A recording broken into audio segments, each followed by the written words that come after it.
Hello, welcome to MV stock. నేను మీ Madhu.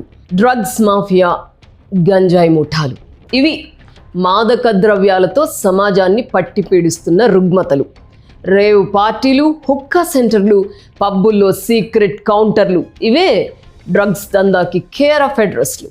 Youth మొదలు హై స్కూల్ చిల్డ్రన్ వరకు అందరూ టార్గెట్టే. చివరికి చాక్లెట్స్లో కూడా డ్రగ్స్ మిక్స్ చేసి అమ్ముతున్నారు.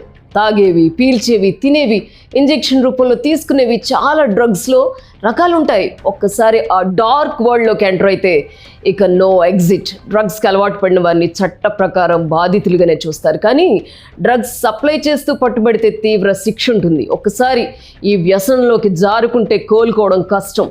డ్రగ్స్ కోసం ఎంతకైనా తెగించే పరిస్థితి వస్తుంది. వీటి వల్లే పిల్లలు, యువత ఆర్గనైజ్డ్ క్రైమ్స్కి పాల్పడుతున్నారు. వారి physical and mental health conditions క్షీణించిపోతున్నాయి. విచక్షణ కోల్పోయిన వారు తమ ఫ్యామిలీ మెంబర్స్ పైన దాడులకు తెగబడుతున్నారు. చివరికి సొసైటీ మొత్తానికి హాని చుట్టుకుంటోంది.